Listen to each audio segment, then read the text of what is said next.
So I'm just going to reply.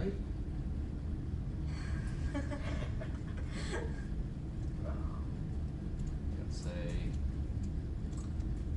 okay, well, we got several people in room 129 already. I'm going to start the discussion anyway. Recorded. We'll post the link to the recording. It's done. Okay, post. There we go. So now they know that we are still here, and if they want to make it, for the second half of the discussion, they can. Where is the recording section here? Can I see it? It's just a link to. Oops. Like the previous session. Yeah, you have to go all the way into the project log. It's a part of a project log screen capture. So I post a link, to the recording. So that's the recording link. Oh. So after today, I'm going to do the same thing. So we should email him to get the permission. Yeah. Well, when we are done, I'll just post another message, to kind of remind them to review the application to get into the website. Okay. So what we'll do today is to kind of, since they are not here, I cannot really go over the electronics too much, but we can start to talk about software topics. How many of you have some programming background? Okay. So we have a few. Okay, your background is in mechanical engineering. Or mechanical. That's what I'm studying, I guess. Okay. All right. Now, if you're studying mechanical engineering, don't you also have to take programming classes to get into the departments? Davis does require the 360. Yeah. Berkeley does not. So at this point, I've taken 300 as a prerequisite to 360, but I haven't taken 360 yet. Okay. So I do have. So I was a computer technician, but a hardware tech for about 6 years. So Okay. yeah, I don't have any hands-on experience with programming, but not completely. Oh, I don't want to go to my email. Oh, you have an email? Yeah. Cool. I have my own webmail. How much do you pay for the hosting stuff? The hosting? I'm hosting my own thing, so I just pay for the. I pay for the URL, not the URL, the domain name registration.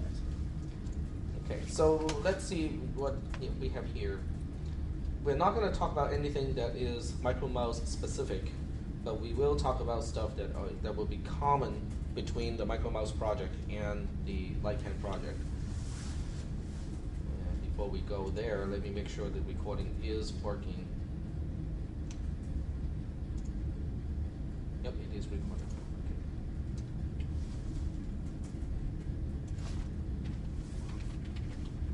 Nope, I don't have any topics on interrupts here. Okay, that's okay. It's not a problem. Okay. Let's go ahead and just explain, the concept of a hardware device, and from the software perspective, what is polling and what is interrupt, and we'll talk about the timer device as well. Okay. So for the most part, the screen recording is not going to be very important. It will just be mostly a discussion. Okay, when you take a programming class, like the CISP 360, CISP 300, 370, and so on and so forth, when they teach you how to program, the program is running in one single thread. Okay, in other words, at any particular time, there will only be one part of the program that is running. Okay, and the program for the most part is very predictable. If you give it the same input data set, it will behave exactly the same way. It's not going to do anything that's different. So let's think about it from the perspective of the lightpen project. Okay, particularly remember in the lightpen project we have the front proximity sensor. In order to utilize a proximity sensor, how do we use a proximity sensor? Okay, let's this part I can capture using just a notepad. Okay, so this is the logic for the proximity sensor. Okay. The first thing you have to do to utilize the proximity sensor is to turn on the LED. Okay, because if you don't turn on the LED, then the sensor will only be picking up ambient, background signal, which is actually noise. It's not really signal, it's actually noise. Well, maybe we should do that too, okay? So what you want to do is to make sure you turn off the LED, and then you perform one sample, okay? Sample the photo sensor, and then you want to turn on the LED, and then sample the photo sensor again. The reason why you want to perform two samples, one before and one after you turn on the LED, is so that you can compare to the baseline. So that means if the ambient lighting has increased, the light pen won't, accidentally trigger, and say, oh, you're just too close to the screen, because we are not looking at the absolute value. We're looking at the difference between the LED on versus the LED off. So we're looking at the contrast or the difference between those two.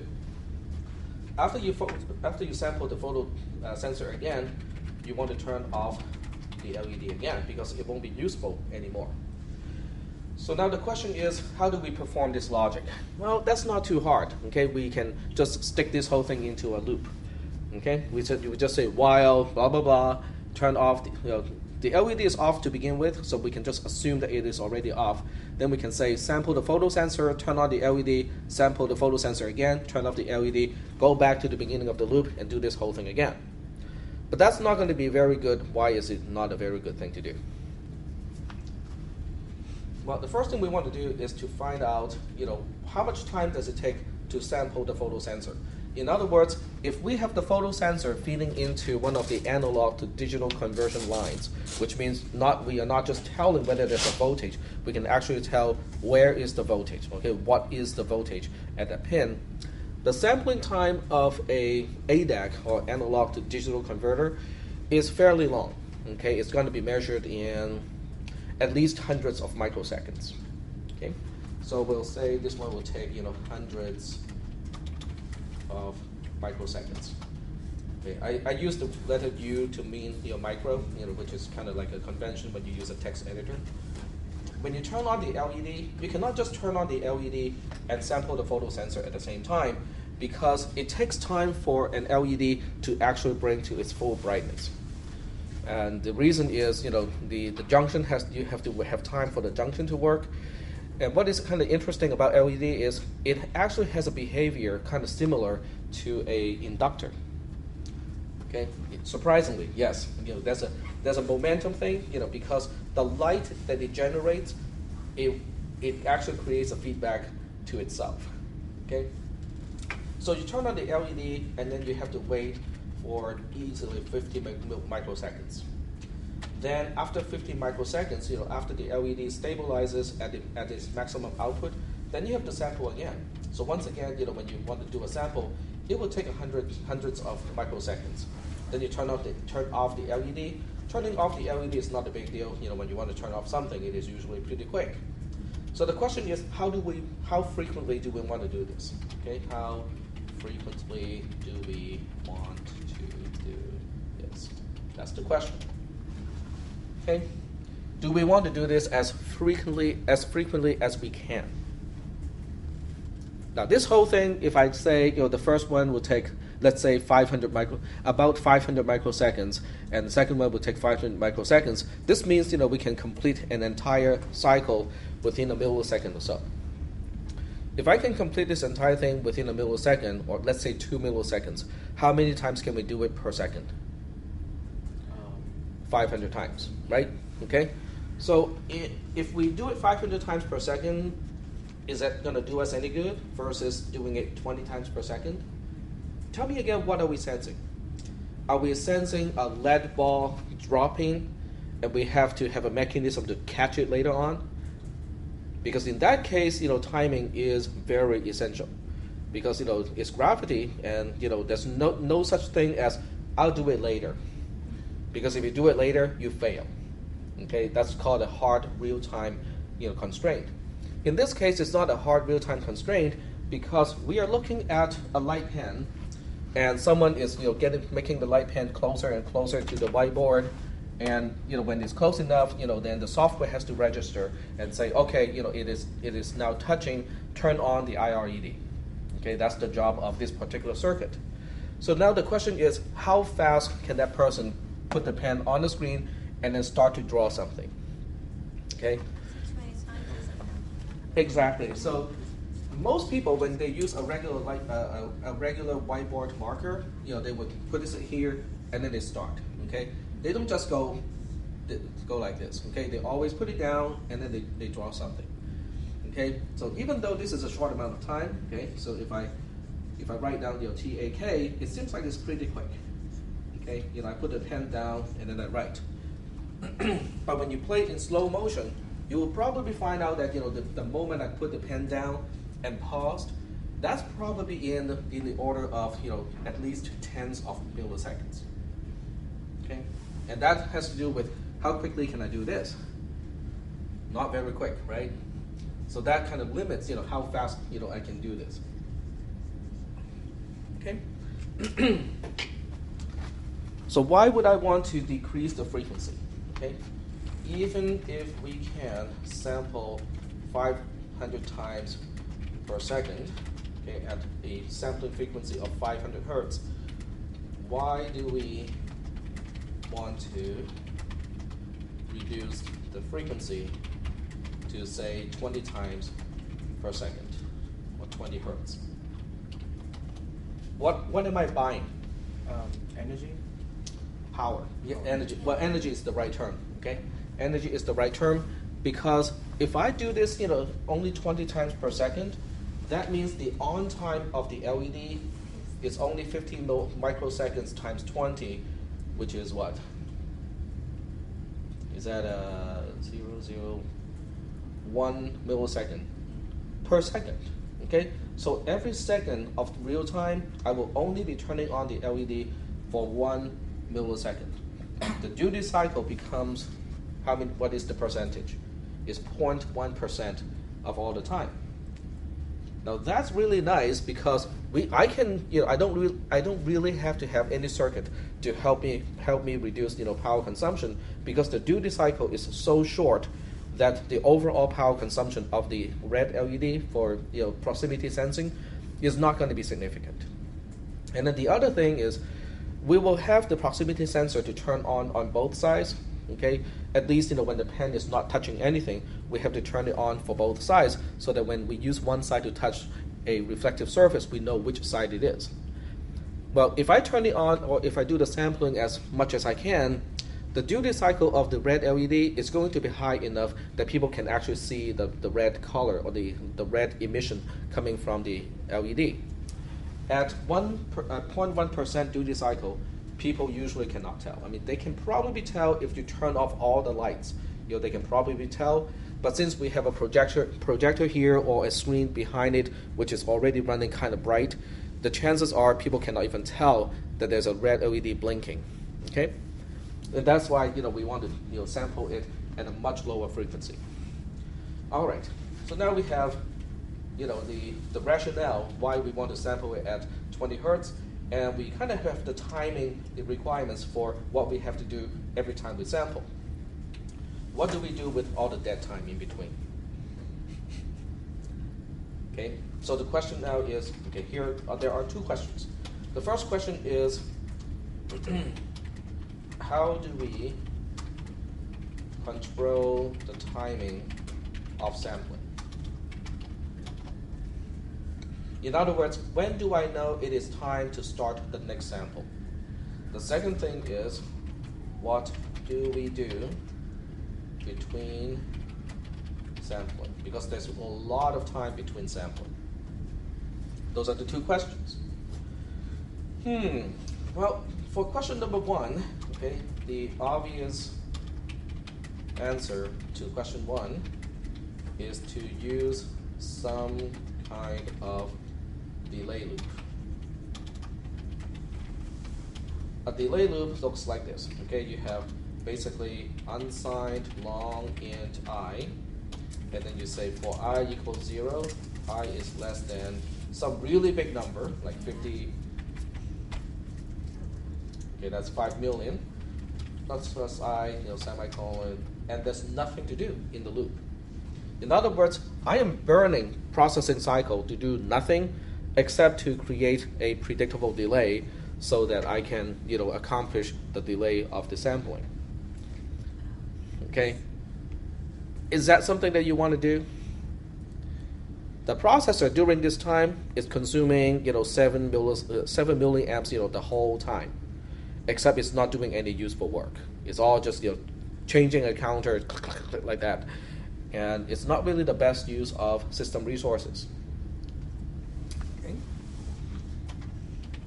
This approach is bad for several reasons. The first reason this is a bad approach is it wastes processing resources. I could, if I have something to compute, I could have used this time to do some computations. Okay. If I don't have anything to do, if there's absolutely nothing to do during this time, it wastes energy. If there is nothing to do during this time. So either way is a bad approach. But there are additional reasons too. What if we decide to switch the processor to go to a faster processor? Well, if you switch to a faster processor, maybe 5 million is no longer the proper delay. Maybe you have to bump that up to, say, 20 million if we get a processor that is 4 times as fast. Okay? So the constant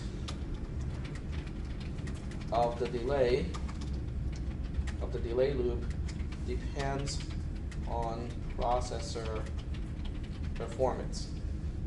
Okay, so there are several reasons, many reasons why this may not be the best way of doing things. Okay, so we need a better mechanism to trigger the sampling logic at 20 hertz. That's the rationale. That's why we want to have a better mechanism to trigger the sampling logic at exactly 20 hertz. Okay. But how are we going to keep track of timing when we cannot use a busy loop like the one that we are talking about here? Well, this is something that your other classes are not teaching you. Okay, because they're teaching you that there's a processor, that's RAM, there are resources, you can write your program, but they're not telling you that there are also other devices operating at the same time in parallel to the processor. One of those devices is called a timer. Okay? So we can use a timer to accomplish this. So what exactly is a timer? A timer device is a count up / count down, depending on the device. I think the AVRs, can be either way, but some other MCUs only have timers that are count up, others only have timers that can count down.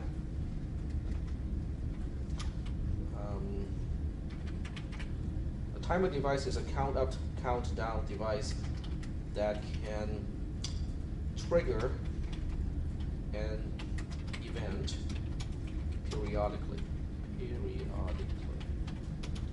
Okay. So how do we have access to it through programming? Yes, you can. Software has full access to the timer devices on an AVR processor. Even C or assembly? Even in C, yes. You don't have to drop down to assembly programming at all when you work with these projects. Okay, so this is the cool part. Is everything is already there, and they are easily accessed using just plain C programming. There's no need to drop down to assembly level programming. You do have to read the documentation. So this would be a good time to take a look at one of the documentations of the parts. I know the group wanted to use the AT Tiny 87 or the 84, but I am much more familiar with the Tiny Mega 18 Mega 64 or 645 device. Okay, so we go for the data sheet.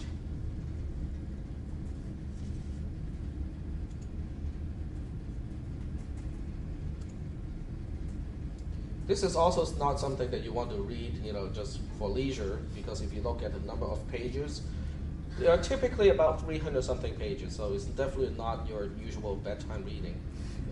And I want a side pane because I want to look at the section so I know which part to jump to. Okay. It's not bad reading, it's actually quite useful reading if you want to read the whole thing, but we will just, kind of focus on, the timer device for the time being. And we'll go to the, they have different timers. Okay, one is a 16-bit timer, the other one is an 8-bit timer. We'll talk about the 8-bit timer first because it's a simpler design. Okay, so we can now hide this section again, now that we are here. Cannot use the thumb wheel because there are too many pages. This is the overall schematic of a timer.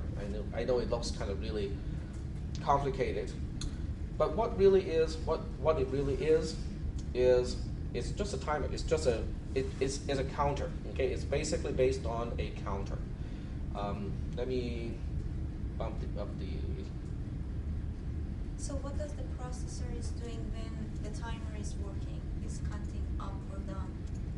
Sorry, say that. What is the processor doing when you said it's in The parallel? processor can do anything. Okay, it's in parallel. It is completely in parallel unless you want to control the timer, or when the timer is up and it says, "Oh wait, you asked me to count down from 200 to 0. It is now down to 0. What do you want to do? Because you told me to give you a tick, when the timer counts down to 0." So this is the overall schematic of a timer, and the heart, the core of a timer, is this part here, which is nothing more than a counter. Okay, it depends on the type of processor. In this case, it is bidirectional because you can see the control logic can send a direction line to the counter itself, so that you can either count up or you can count down. Okay. Oh, it's better to pull it. It's easier.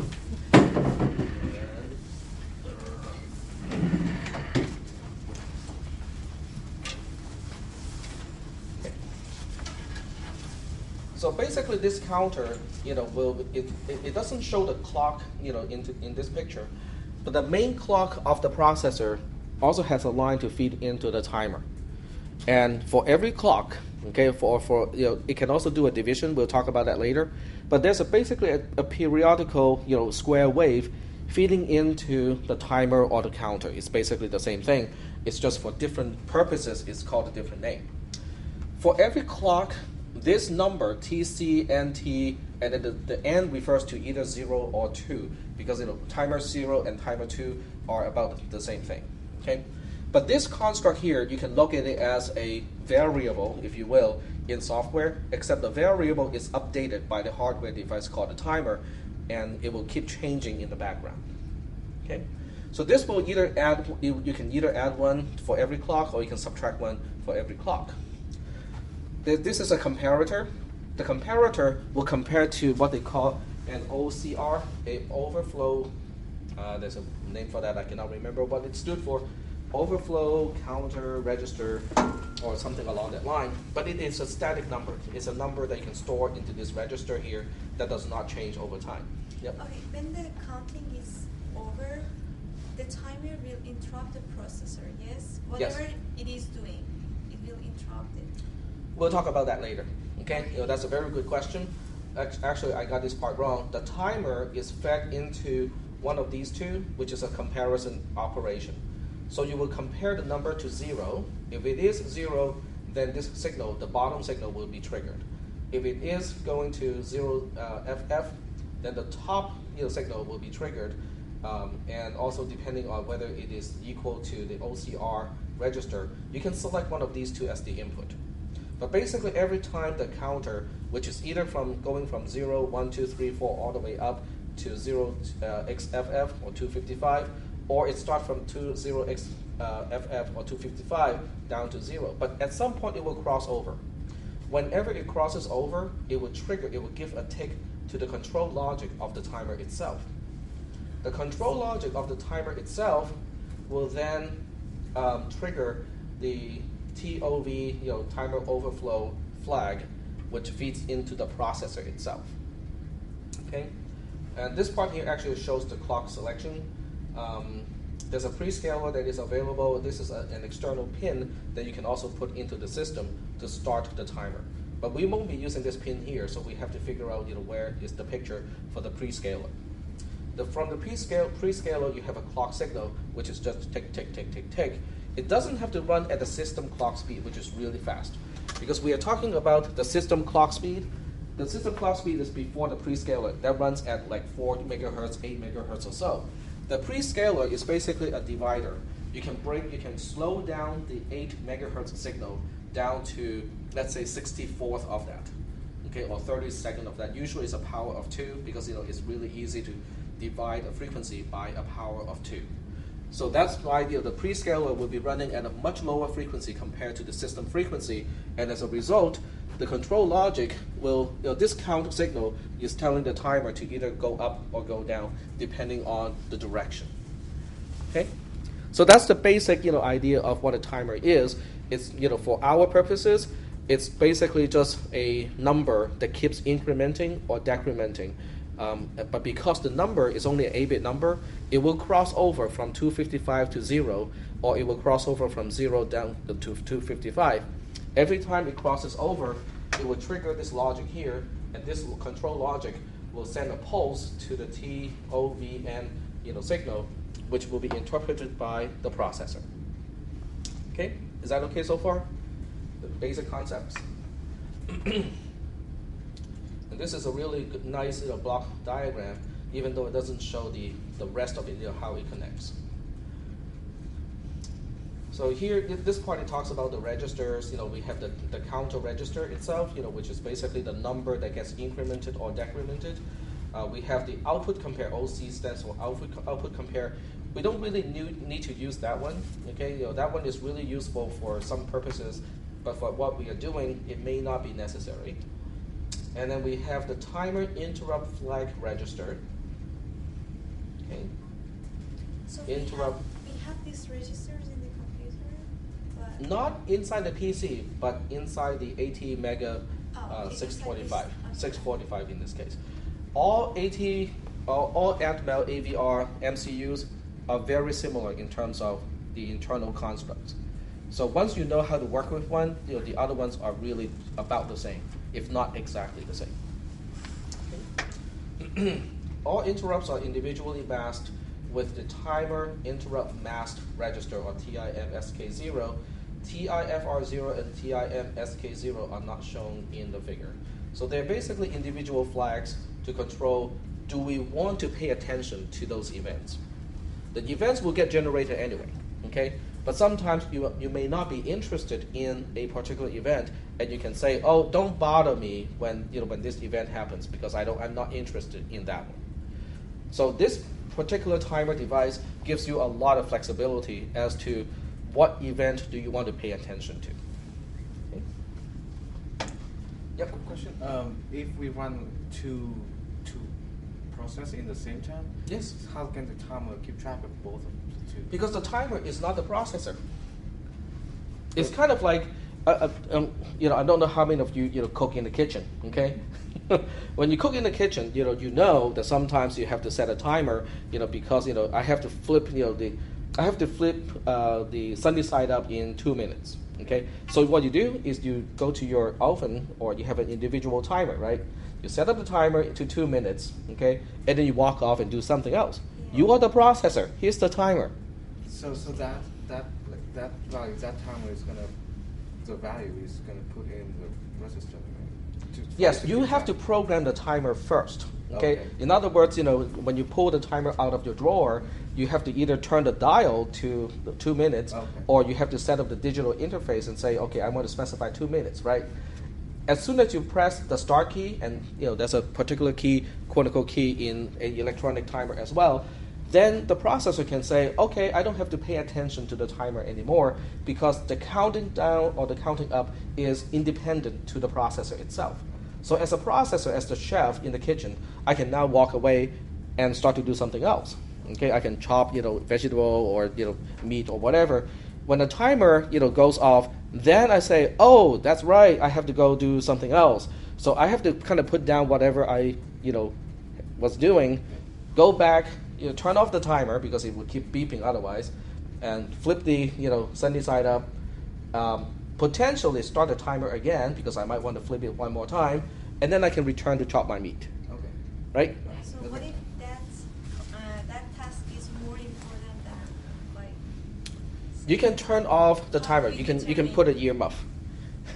You can put a ear plug on yourself, so you won't even hear the timer going off. Yeah, my question was that how the processor determines which one is more important.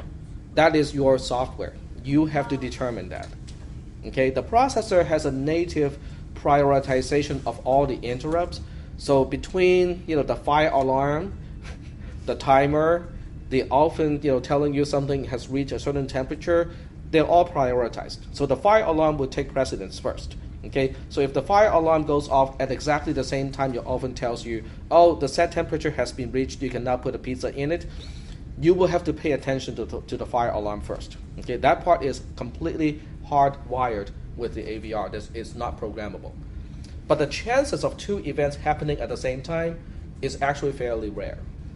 Okay, it depends on how you structure your interrupt surface routines, which hopefully we can get to today. Okay. So right here, they talk about the registers, which is kind of a dry topic. It doesn't really make sense unless you read the other part. So this part here talks about the clock mechanism, and we'll take a look at this part here. Okay, this is just a picture, a diagram from what we have seen here, just a sub-portion of that. Let me do this part here and then magnify a little bit more.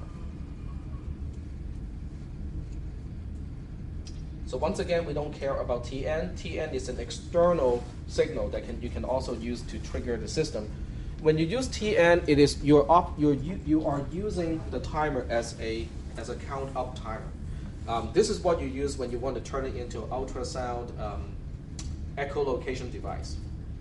Okay, it basically times. Okay, I'm sending out the pulse right now. When the pulse comes back, you want to stop the timer. Then you have a high resolution timer in that case. Basically, it's a stopwatch. So the TN is for a stopwatch, type of mechanism, which we don't really use in this case. So we'll be using the prescaler in this case.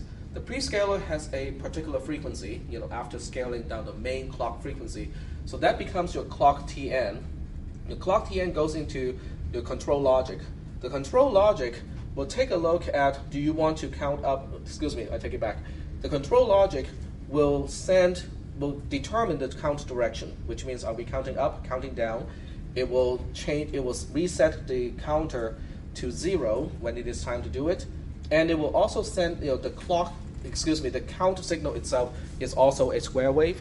Every time the count signal has a transition, your TCNTN or TCNT0 in this case will either count up by 1 or count down by 1.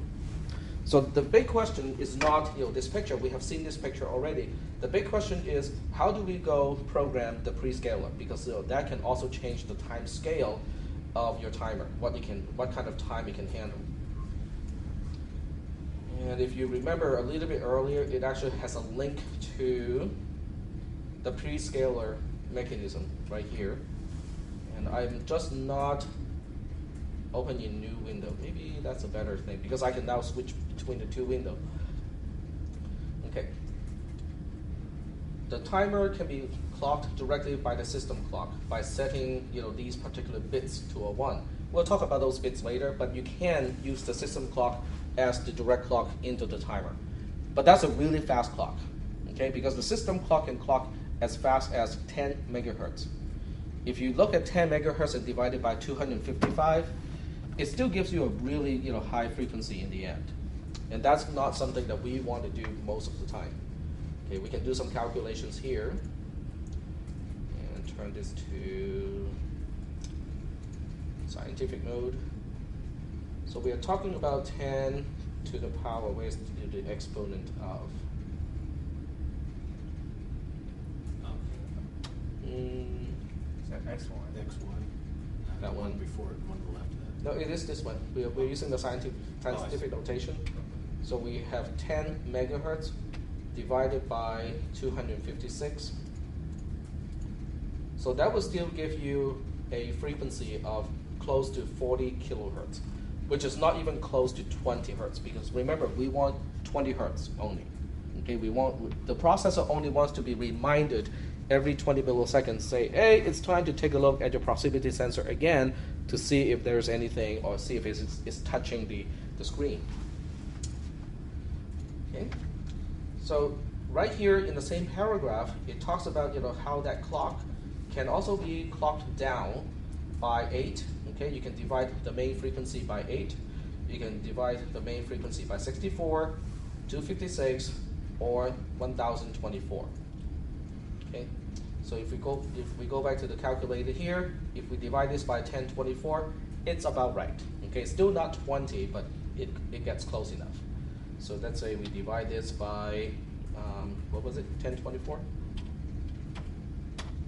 Then we get a sampling frequency of 38 hertz, which is close enough. I won't fuzz too much. If it gets to the same order of magnitude, it's just about twice as fast as I wanted.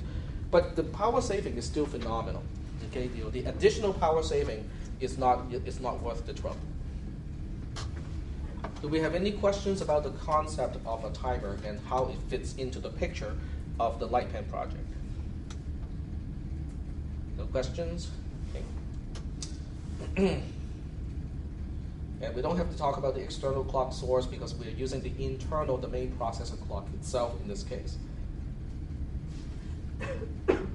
Okay, so here we have the register description. If you have taken the class in assembly language programming, this is not the same kind of register that we talk about in the class. Okay, so this is not a processor register. It is called an I/O register. Each register, like GTCCR, which is kind of like a memory location, except it is called an I/O or input-output location. When you write something to GTCCR, it is not stored in memory. Instead, that particular bit pattern is sent to the timer device so that the timer device is a way to communicate with the timer device. Okay? It is not a storage mechanism. It is a window into a hardware device. In this case, it helps me to select the timer counter synchronization mode. In this mode, the value is written into PSR2 and PSR10 bits is kept, hence keeping the corresponding prescaler reset signal asserted. This ensures that the corresponding timer counter are halted and can be configured to the same value without the risk of one of them advancing during configuration. So that's basically your pause button on the stopwatch. Okay, you can basically stop the whole thing when you perform configurations. And bit 0 is prescaler reset, timer counter 1, and timer counter 0. When this bit is a 1, timer counter 1 and timer counter 0, prescaler will be reset. In other words, if you originally set it to divide by 1024, it will reset to the default, whatever the default is.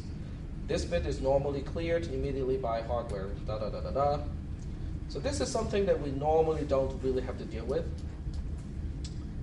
And then they move on to the 16-bit timer. We skipped a bunch of registers because we skipped all the way to the prescalers. This is what they call the interrupt flag register. And there are really only two things that can trigger an interrupt in this case.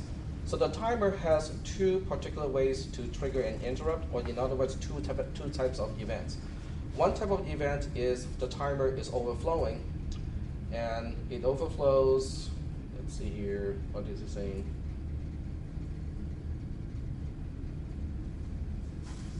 Okay, the other one is output compare match. Okay, when you set up the output compare match, when the timer has the same value as OCR0A in this case, when it's the same as OCR for register, this is the flag for F.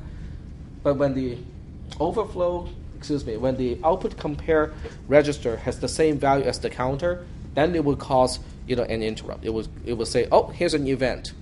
It's the same as when you set up a timer. Instead of counting down to 0, you can say, okay, I want a count up timer. When the count up timer reaches a particular time, let me know. Okay. Whereas below, your counter itself is overflowing. In other words, you have count up to the time, the maximum time, and it has to roll over back to 0. That's the overflow. Okay. Are there any questions about the two sources of events from a timer device? Okay. So these particular bits will get triggered regardless of whether you want it to be triggered or not. Okay. So now the question is, how do I tell the timer that sometimes I want to be interrupted and other times I want to ignore that particular event? That has to do with the interrupt mask register. So what this is saying is, if you compare these two pictures right here, see how the names are very similar, TOIE0, TOV0. Okay, so that means if you want to have an interrupt to occur, this bit has to be enabled first, because what this bit is meaning. Okay, let me just pick one here. TOIE0 is timer overflow interrupt enable. In other words, hey, Mr. Timer, I want you to tell me when you overflow. Okay, but the timer for the most part is not overflowing. Okay, when it does overflow, it is this flag here that will also become a 1. So you need both of these to become a 1 in order to create an event that the processor can detect. One is an enabling, it's basically a gate to say whether I want to pay attention to it or not, and the other one is the actual event that happens as the timer rolls. And you can also see that these flags are read-write, which means you can read back from it. You can also write a bit to it to change it. Are there any questions at this point?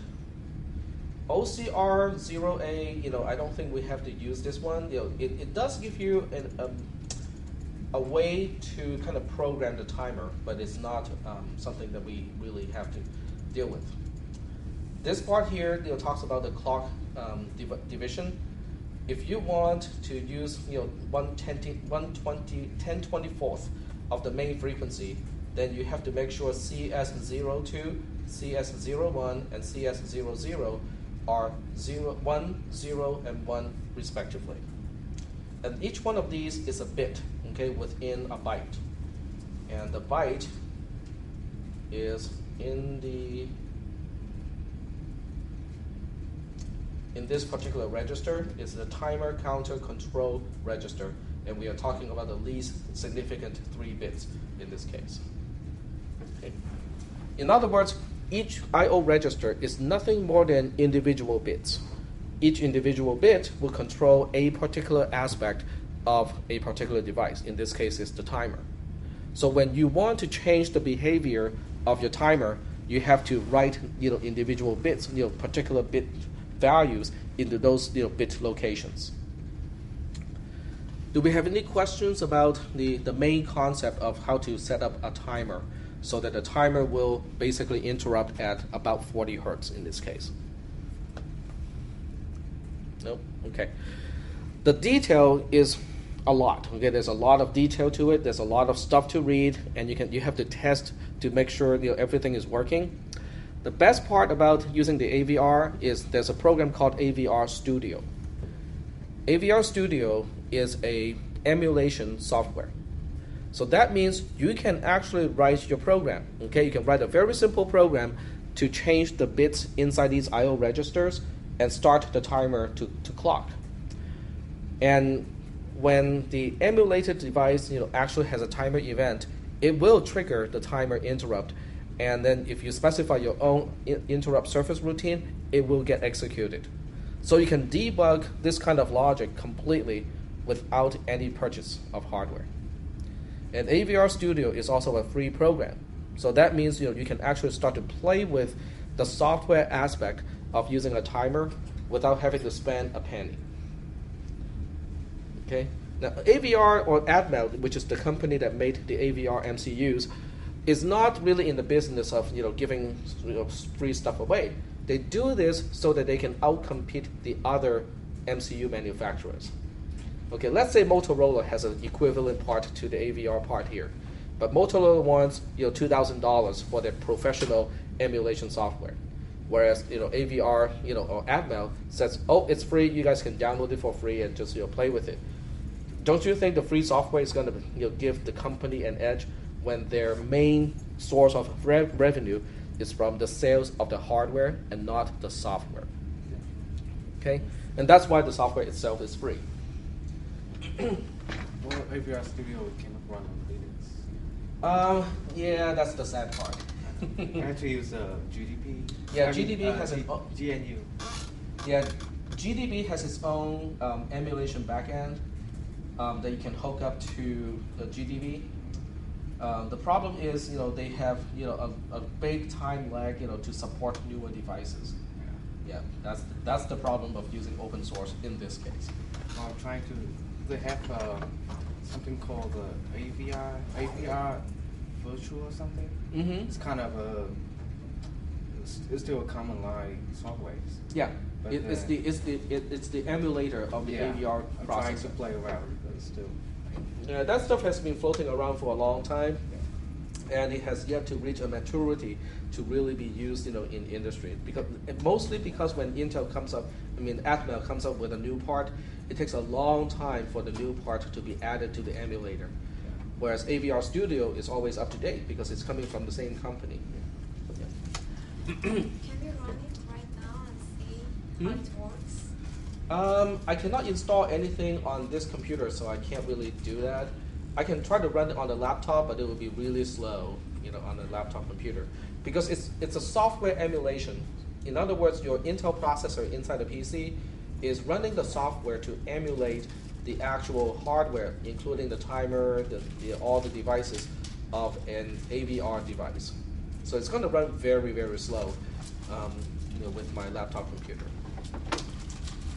You can probably go to YouTube and find, some tutorials on YouTube of how to use AVR Studio, because it's common enough that I would say you must be able to find some tutorials online.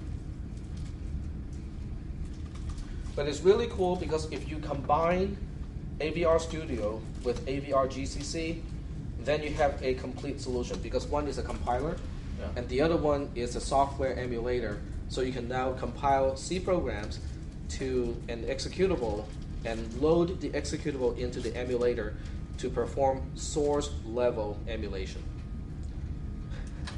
It's really cool. It is really cool, especially for timer devices like this. If you program this in an actual device, how do you debug it? Well, the only thing you can do is to specify an ISR, an interrupt surface routine. In the interrupt surface routine, you clock a particular signal, and then you need to have an oscilloscope to hook up to the MCU to catch the transition of the line that you're posing, which is a lot of work. In software, you put a breakpoint in your interrupt surface routine, and then you run the emulator, and that's it. Now, the best part of this is also the emulator can keep track of time relative to the processor being emulated. So you can basically tell the emulator and say, I want you to run as if you're running at 10 megahertz. Now, in emulation, it will take a lot longer to actually run the program. But the internal time tracking mechanism will be keeping track of time as if the AVR processor is really running at 10 megahertz. So when you compare, if you put two breakpoints into your program, one breakpoint when you start the timer, and the other breakpoint in the interrupt surface routine when the event is triggered, you can actually do a subtraction of the two time to see if your timer is programmed correctly to have the right delay. You can do it all in software for free. There's no breadboard, there's no oscilloscope, no soldering, nothing. So that makes me believe that I can start to teach MCU stuff too in computer science. But everything that I explained so far, they're all software issues. Counting up, counting down, matching the two numbers. So it's not really exactly electronics or engineering topics. This is really just programming stuff. Okay. Are there any general questions about how to the general idea of setting up a timer, what it is for, how it fits into the lightpen project? No questions? So the next big question is, what if the timer sets both of those flags? In other words, let me just switch back here and say, okay, what if you enable the timer overflow interrupt flag to be a 1? So you specify this particular flag to be a 1, and the timer, when it's running, is also setting this flag here. It will create what we call an interrupt. Okay, an interrupt is, in terms of hardware, is a particular line to the processor being asserted. Okay, to the processor, all that means is, I don't know, one device wants your attention. That's about it. Okay, but the processor, fortunately, also has what we call an interrupt manager, so it can differentiate who needs attention in that case. So that really, that means we have to go to a particular topic inside the data sheet to talk about that part. And I saw that topic a little bit earlier, which is interrupts. Okay, so this is the topic that we have to switch to. And having the screen recording really helps me because it kind of helps to string everything back together. If you read the document, you don't want to read it cover to cover because you will be reading a lot of stuff that has nothing to do with what you want to do. Okay. Okay. So every single AVR processor and most modern processors have what we call an interrupt vector. In other words, instead of having just one single specification of what do you have to do or where do you continue execution when there's an interrupt, every source of interrupt has its own location to go to, which is nice. Because now when my timer tells me, oh, time is up, I can go to a particular instruction manual that says, this is what you do when your timer tells you it is time to do something. When my fire alarm goes off, I go to a different manual and read that manual to see how I can handle a fire alarm interrupt. Okay?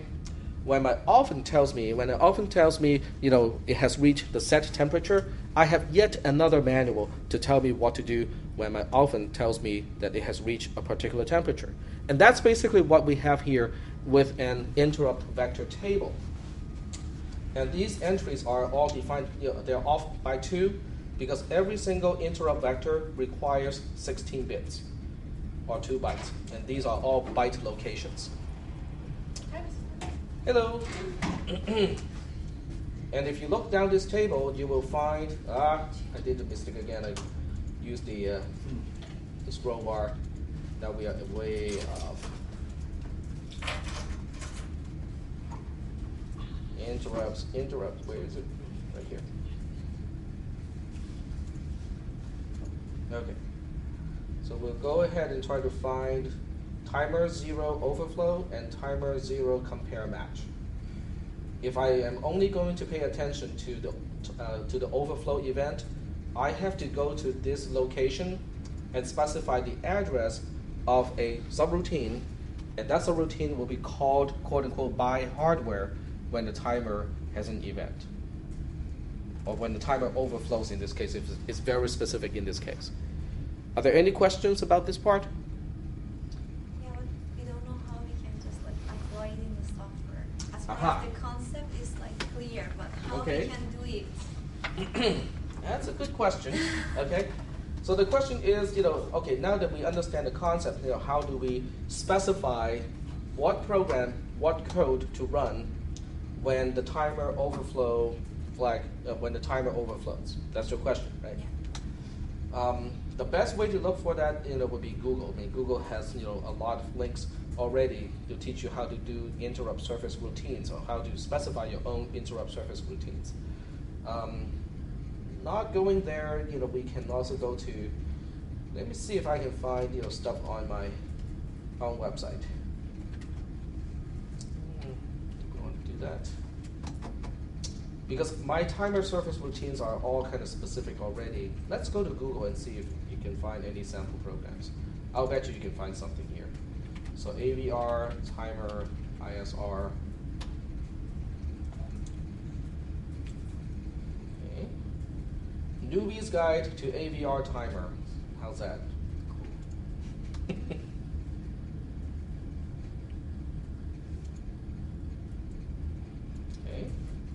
And we can skip all the way to the software part.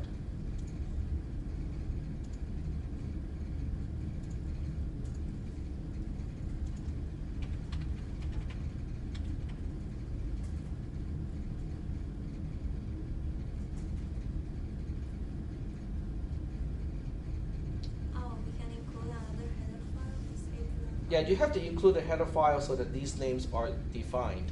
Okay. Because otherwise, the registers are not defined. The I/O registers are not defined. Okay, this is how you do it. Okay, when you write it in C, okay, let me zoom in a little bit here. This is what you do. You have to use specific names. In other words, when you use the timer overflow, you have to use the specific name for that particular timer overflow. And what you do is you put ISR, open paren, and then the close paren around that name. Other than that, it is basically a void function. Okay, and that's it. I mean, that's how you write an interrupt surface routine in C. So that's pretty easy. And if you look at the interrupt.h file, it gives you the definitions of all the, all the names that you can use. Let me see if I can find that out. See if I can. I don't have the cross compiler, included in the live distribution, so I can't do it here.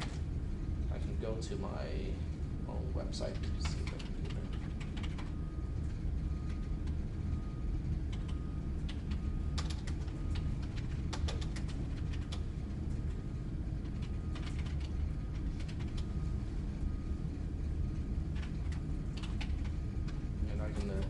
Some of my consulting jobs.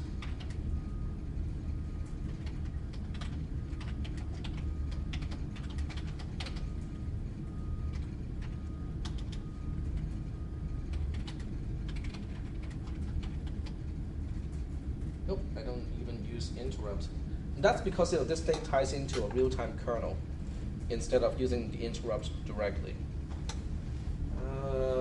Let's see, what is the other one?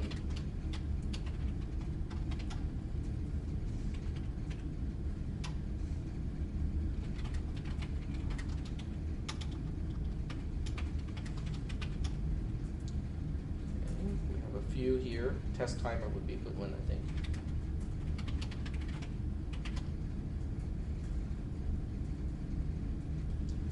This is the old way of doing things, but I think this program still compiles. You basically have to identify the name of the source of the interrupt. So in this case, it's output compare for timer 2. You might have another one for timer 1. Let me see if I have that.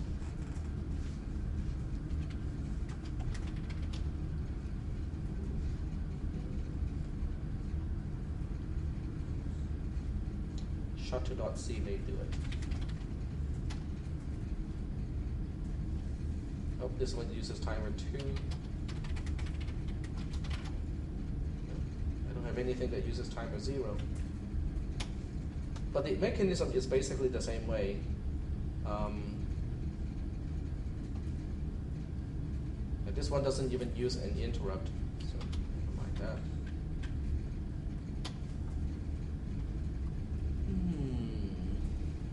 Divsteer.c probably has it.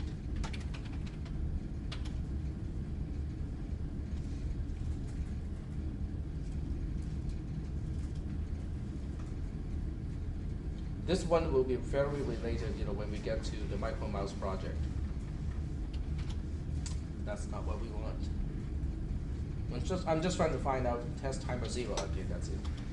Test timer 0.c. There we go. So in this case, I'm only using the output compare as the source of the interrupt, and the way to specify your interrupt surface routine is to use signal, which is a deprecated standard by now. They want us to use something different, but that's basically it. I mean, the only difference is what do you specify instead of the name of the subroutine, but the rest of it is really just a subroutine. So what is that 1,000 for? Sorry? Thousands. I mean, the number. The number? What does this number says? Which one? Ticks plus equal 1,000.